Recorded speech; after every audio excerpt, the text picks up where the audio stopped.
Bonsoir à tous et bienvenue dans cette nouvelle édition environnementale. Au sommaire, le Togo et la société Amea Power ont procédé à la signature d'un accord de financement samedi dernier. L'accord permettra la construction de la centrale solaire photovoltaïque de Bita. Un soutien financier aux pays pauvres a été officiellement mis en place jeudi dernier lors de la COP 28. Ce financement servira à répondre aux besoins de ces pays face à l'urgence climatique. Les détails dans ce journal. Et puis en Égypte, la société El Suedi a décroché un contrat d'une nouvelle station d'épuration dont le but de préserver plus précisément les ressources en eau du pays. C'était tout pour les titres. À présent, le journal.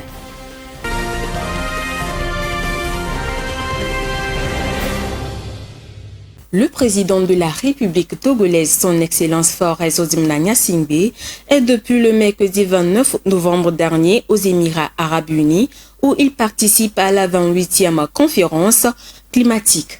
La centrale solaire photovoltaïque de Bita et d'autres projets de coopération seront au cœur des discussions. Léonce Sabou. Le président de la République togolaise, Faure Esozimna Gnassingbé, s'est rendu à Dubaï où il a été officiellement invité pour participer à la COP 28. Il a été reçu à son arrivée par son homologue émirati, le cheikh Mohamed bin Zayed Al Nahyan. Il y avait au centre des discussions la coopération dans le secteur de l'investissement au profit des PME-PMI convenus par les deux dirigeants et plusieurs autres sujets d'ordre multilatéral comme ceux décidés en juin 2022 au cours de la dernière visite officielle. Il s'agit du renforcement entre les deux pays dans les secteurs d'économie, du développement et des énergies renouvelables. Les deux dirigeants se réjouissent de leur partenariat dans le domaine d'infrastructures, de l'agriculture et surtout dans le domaine de l'énergie, avec la réalisation de la centrale solaire photovoltaïque de Bita, la plus grande de l'Afrique de l'Ouest à ce jour. À Dubaï, le président de la République et sa délégation présenteront les projets dans l'engagement du pays contre le changement climatique. Le Togo a aménagé sur le site un bureau et un pavillon pour assurer une meilleure visibilité afin d'obtenir des financements en matière de défense de l'environnement et de développement durable. Parlons toujours du Togo. La centrale solaire photovoltaïque de Bita, actuellement en extension, va connaître un nouveau développement. Lors de la 28e édition de la conférence des parties sur le climat COP 28, le Togo et la société Amea, basée aux Émirats Arabes Unis, ont procédé à la signature d'un accord de financement le 2 décembre dernier. Cet accord va permettre la construction de l'extension de la dite centrale. Rafitou Mbereko nous fait le point. Le Togo et la société Amea Power basée aux Émirats Arabes Unis ont procédé lors de la COP 28 à Dubaï à la signature d'un protocole d'accord de financement pour la construction de l'extension de la centrale photovoltaïque de Bita. Les documents ont été signés en présence du président de la République par la ministre déléguée en charge de l'énergie, Mila Aziablé, et le numéro 1 de la société, Hussein Al-Nawais, lors d'une cérémonie en marge des travaux de la COP 28 au pavillon Togo. Cet accord consiste à doter de la centrale photovoltaïque de Bita d'une capacité supplémentaire de 30 MW et d'un stockage de batteries supplémentaires d'au moins 10 MWh, ce qui portera sa capacité de production de 70 MW à 100 MW au total. L'augmentation de la capacité de production de cette infrastructure énergétique répond à la vision du chef de l'État de diversifier les sources d'énergie, de promouvoir le développement durable et de faire du Togo un pays de référence en la matière sur le continent. L'ambition du Togo est d'atteindre 50% d'énergie renouvelable dans le mix énergétique d'ici à 2030 et de réduire les émissions relatives à ce secteur à hauteur de 8% à l'horizon 2025. Un projet de mise en place de fonds pour les pertes et dommages axé sur le soutien financier et l'aide aux pays pauvres frappés par les conditions météorologiques extrêmes a été officiellement mis en place jeudi dernier lors de la COP 28 à Dubaï. Il permettra de prendre en charge l'urgence climatique des pays dont le besoin pour favoriser la réduction massive des émissions de gaz à effet de serre. Plus de précisions dans le commentaire qui suit.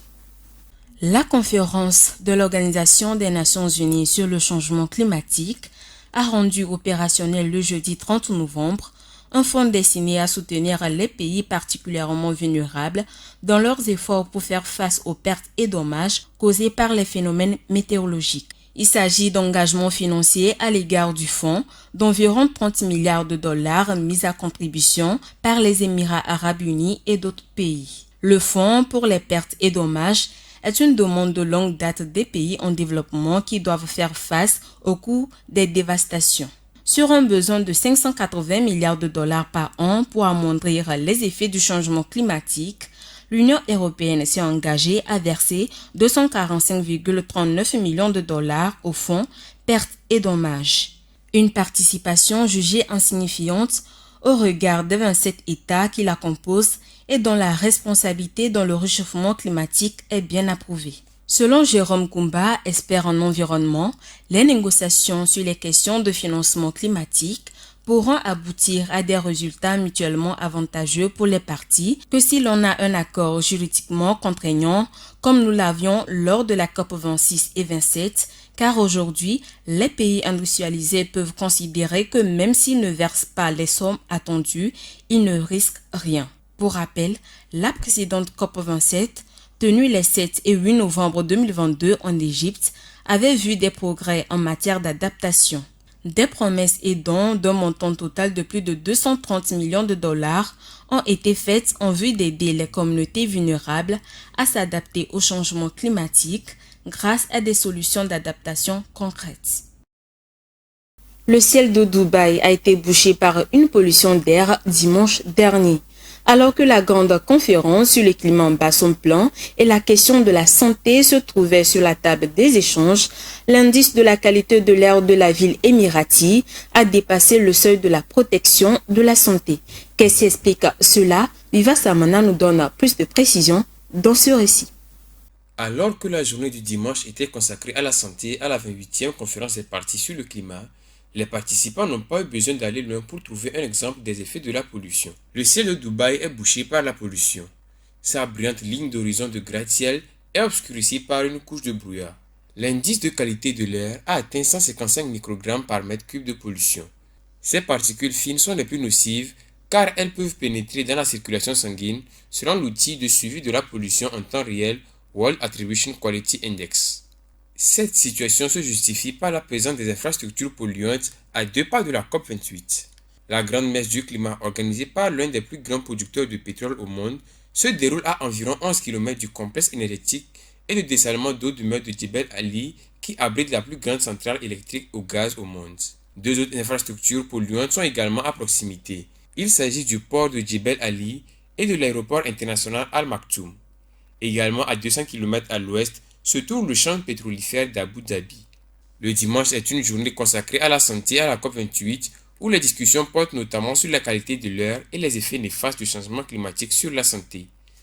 Selon l'Organisation mondiale de la santé OMS, la pollution de l'air extérieur est due aux émissions de combustibles fossiles qui tuent plus de 4 millions de personnes par an.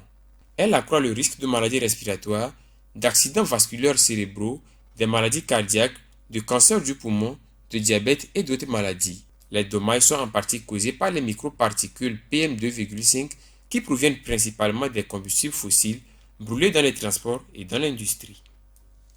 La Côte d'Ivoire est le premier producteur mondial de cacao et fournit environ 40% de la production mondiale. Mais après des pluies exceptionnellement abondantes cette année, les entrepôts de cacao du pays sont presque vides et les producteurs s'attendent à une récolte 3 à 4 fois inférieure à celle de l'année dernière. Regardez. La Côte d'Ivoire, un pays de l'Afrique de l'Ouest, est fortement tributaire de sa production de cacao, dont 1/5 de la population ivoirienne tire ses revenus. La récolte ayant été dévastée par des précipitations supérieures à la moyenne, de nombreuses familles subiront une perte de revenus à cause des pluies inhabituelles. Dans le sud de la Côte d'Ivoire, le mois de juillet a été particulièrement pluvieux. L'agence météorologique du pays Sodexam a signalé des précipitations dans certaines régions qui étaient de 20 à 40% supérieures à la moyenne des années 1991 à 2020. Pour les plants de cacao, ces fortes précipitations ont été extrêmement destructrices. Le cacao a besoin d'un bon équilibre entre le soleil et la pluie, un peu des deux, mais pas de trop. En prévision de la mauvaise récolte, le pays a suspendu ses exportations de cacao en juin, ce qui a causé une hausse des prix. Selon l'économiste ivoirien Séraphin Prao, ces pluies torrentielles sont la preuve que le changement climatique touche de plein fouet les pays en développement. Le gouvernement qui fixe le prix du cacao a augmenté les prix cette année, mais la diminution de la récolte signifie que la perte de revenus est inévitable pour les producteurs ivoiriens. Le gouvernement égyptien souhaite améliorer les services d'assainissement dans le gouvernorat d'Alexandrie et mise sur une nouvelle station d'épuration. L'usine Kafr Abou Zohor sera construite par l'entreprise égyptienne El Souedi Electric Environmental Solutions. Ce projet vise donc à préserver l'environnement, principalement les ressources en eau. Suivant. El Souedi Electric Environmental Solutions, une entreprise basée au Caire, mettra en œuvre le projet de la station d'épuration Kafr Abou Zohor dans le gouvernorat d'Alexandrie, conformément à un accord signé récemment avec l'autorité de construction pour l'eau potable et les eaux usées d'Égypte. Le contrat prévoit la conception, la fourniture d'équipements, l'installation, les travaux de génie civil et la mise en service de l'usine de traitement des eaux usées. La station traitera quotidiennement 60 000 m3 d'effluents produits dans le gouvernorat d'Alexandrie avant leur retour dans le milieu naturel. Ce projet vise donc à préserver l'environnement, principalement les ressources en eau douce qui est polluée actuellement par les eaux usées avec des risques pour la biodiversité aquatique et la santé humaine. À travers le service d'assainissement durable dans les zones rurales, le gouvernement égyptien vise de manière globale à améliorer l'assainissement dans 769 villages répartis dans 7 gouvernorats sur les 26 que compte le pays des pharaons. Outre les stations d'épuration Kafr Abou Zohor et Oud Negueh, El Souedi Electric a également été choisi en juillet 2023 pour la construction d'un centre de fabrication de pompes à eau dans les zones économiques du canal de Suez. C'est la filiale El Souedi Industrial Development qui mettra en œuvre ce contrat. Plus de 1,5 million d'enfants de moins de 5 ans risquent de souffrir de malnutrition au Soudan du Sud en 2024.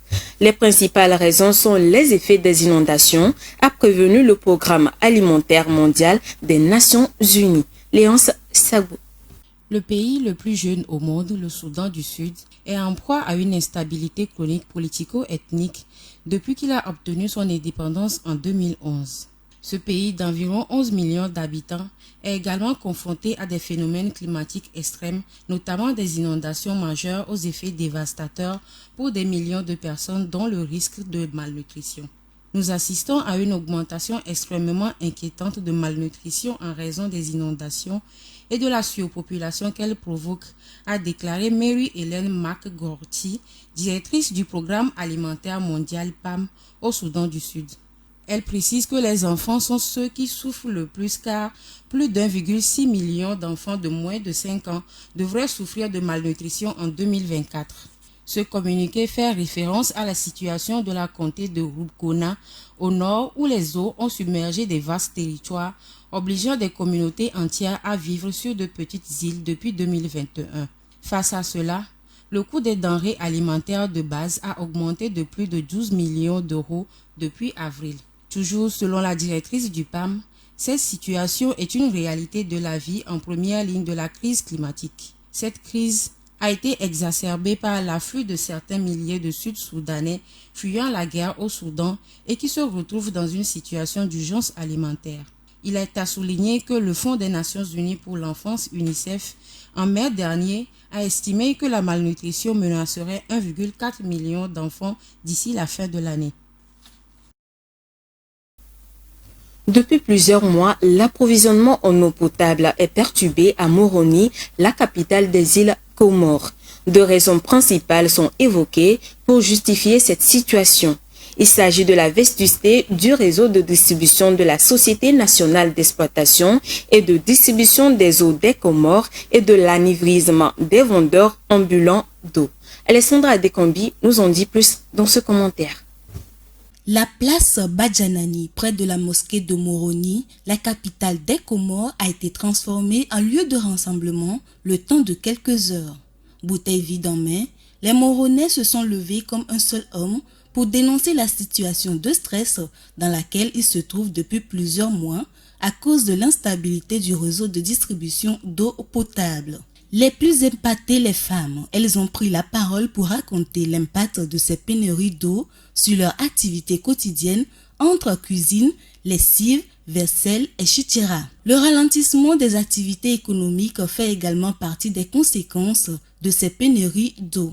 Les Marronais, qui étaient plus d'une centaine sur la place Badjanani ce jour, avaient l'intention de défiler dans les rues de la capitale, mais leur projet a été stoppé par un important dispositif de gendarmes. L'une des raisons avancées par la Société nationale d'exploitation et de distribution des eaux pour justifier cette crise de l'eau est la vétusté du réseau de distribution d'eau mis en service en 1970. Moroni dispose pourtant de 3 stations de pompage de 9000 m3 par jour, 3000 m3 par jour et le site ONU 4 d'une capacité de 2000 m3 par jour. La deuxième raison évoquée est l'anivisme des vendeurs ambulants d'eau. Selon les Marronais, ceux-ci prennent d'assaut tous les jours les sites de pompage, bloquant l'unique canalisation qui achemine l'eau vers Maroni et ses environs. Ce sont donc 2 chantiers à mener de front par le gouvernement des Comores pour porter à 67% le taux d'accès à l'eau potable dans le pays d'ici à 2027 contre 19% actuellement. La capitale Moroni est loin d'être la seule ville des Comores en situation de crise hydrique. La Chine est le plus grand émetteur de gaz à effet de serre que l'ensemble des pays développés.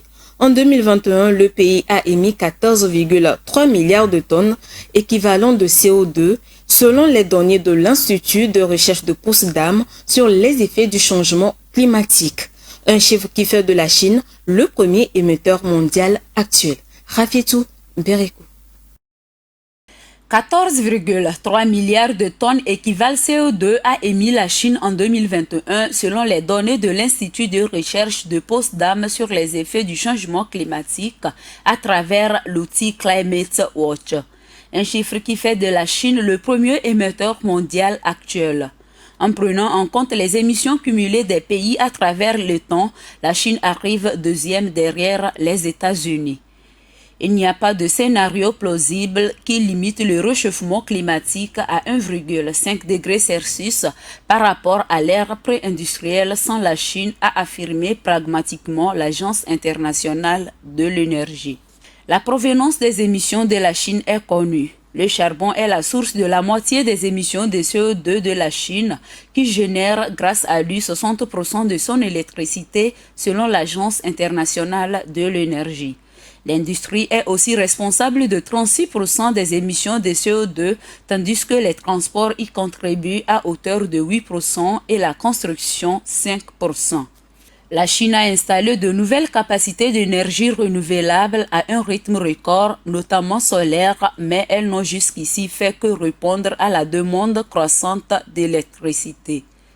En 2020, le président chinois Xi Jinping a promis que son pays essaierait d'atteindre son pic d'émissions de carbone avant 2030 et la neutralité carbone d'ici 2060.